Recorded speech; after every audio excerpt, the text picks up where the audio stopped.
નમસ્કાર મિત્રો, હું ફરીને આપની સમક્ષ આવ્યો છું. મિત્રો, આખો દિવસ આવ્યા કરવાનું કારણ મારું એ જ છે કે અમે એક બીડું ઉઠાવ્યું છે. અમારા સમાજ સેવકો, આદિવાસી પરિવારના સમાજ સેવકોએ જે બીડું ઉઠાવ્યું છે એમાં હું પણ સામેલ છું. હું એમની સાથે ફિલ્ડમાં નથી જઈ શકતો, પણ સોશિયલ મીડિયાની મદદથી મેં મદદ કરવાનું આદિવાસી સમાજને નક્કી કર્યું છે અને એટલા માટે હું આપની સામે આ અવનવા વિડીયો લાવું છું અને અવનવી જાણકારી આપું છું.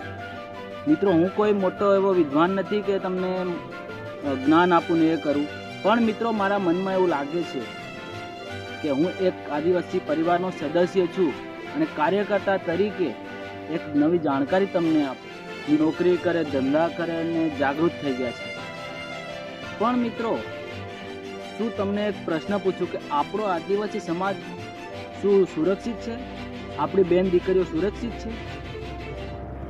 ના જ મિત્રો, આપણા સમાજમાં બેન દીકરીઓની સુરક્ષા નથી.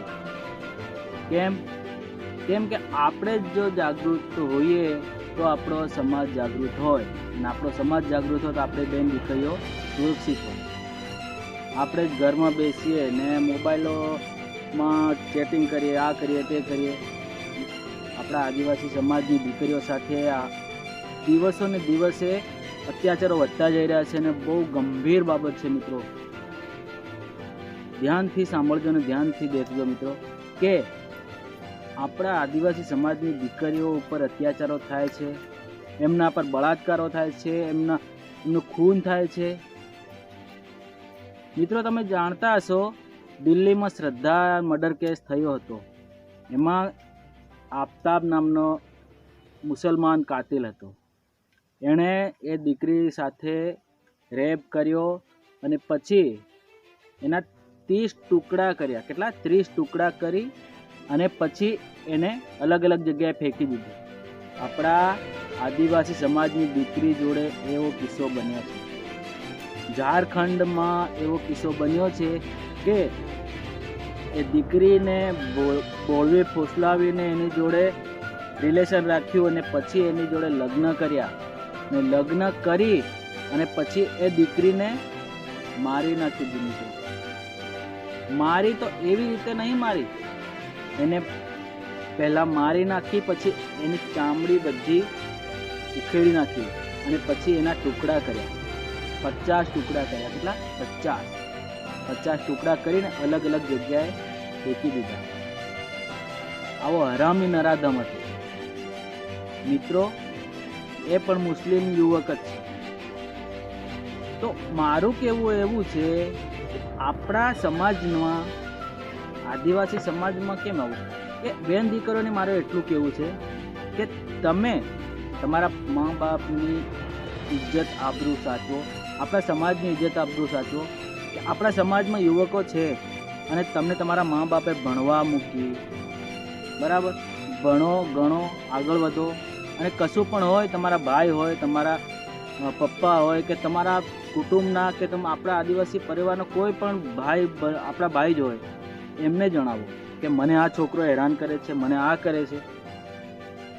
તમે એની ગાડી દેખી, એના કપડાં દેખો અને એનો ચહેરો દેખો કે આ છોકરો સારો છે, મોબાઈલો અપાવે, આ કરે, એવું ના જોવો. અને થોડું સાવધાન રહો. કેમ કે આ લોકોએ નવી એક કાઢી છે કે લવ જેહાદ કહે છે ને, લવ જેહાદ. તો હમણાં ક્યાં ગયા પહેલાં બધા? આ લવ જેહાદ મટાવીએ, આ કરીએ, તે કરીએ. પણ આપણા આદિવાસી સમાજના યુવકોને હું એક અને નમ્ર વિનંતી બી કરું છું કે તમે જાગો અને આ બધું છે ને એને ખતમ કરવા ખાલી એક જ જોવાનું ઊભો થો, એક જ ખાલી. પછી દેખો 7 બધા ઘણા આપશે. ખાલી એક પગલું આગળ વધારો. મારા ભાઈ, એટલું લાગે છે ને, પણ એક હાથે તાળી ના પડે, 2 હાથ મિલાવો. આજે હું બોલી રહ્યો છું, આપણા સમાજમાં 3 યુવકો ઊભા થયા ને સમાજમાં મદદ કરવા માટેના, એનો વિડીયો મેં બનાવ્યો છે. હવે તમે ઊભા થાઓ તો કોઈ બેન દીકરીની આબરૂ ઇજ્જત સાચવવા માટે કે આપણા આદિવાસી સમાજની છોકરીઓને તમે સારું શિક્ષણ આપો કે સારા રસ્તે ચલાવો કે કંઈ પણ અલગ ગલત થતું હોય એને તમે સામનો કરો અને એનો વિરોધ કરો, તો હું તમારી સાથે છું. અને મારી સાથે ઘણા છે, મારા મિત્રો ઘણા છે, અમારી ટીમ આખી તમને સપોર્ટ કરશે. પણ જાગૃત થાવ કે આપણે જાગૃત થઈશું ક્યારે કે આપણે આમ આમ આમ કરીને જઈશું. આપણા જ સમાજની બેન દીકરીઓ ઉપર આપણે ખોટી નજર બગાડીએ છીએ ને, ના કરો મિત્રો.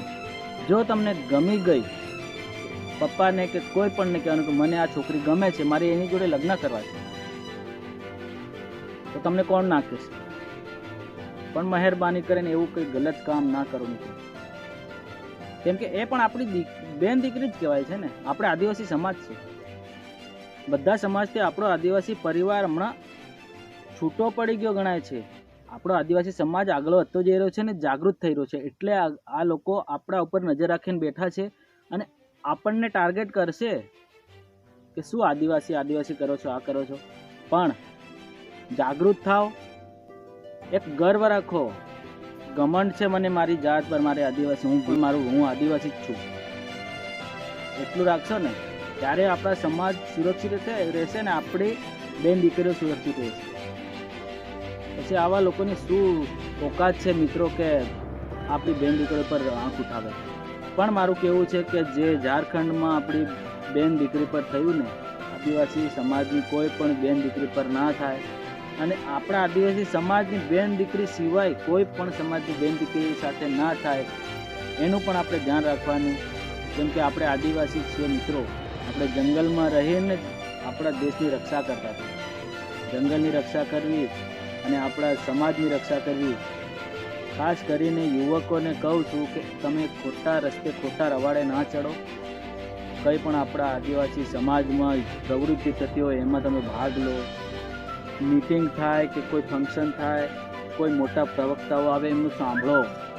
1000 વાતો કહેશે પણ 1000માંથી એક વાત તો યાદ રહેશે ને.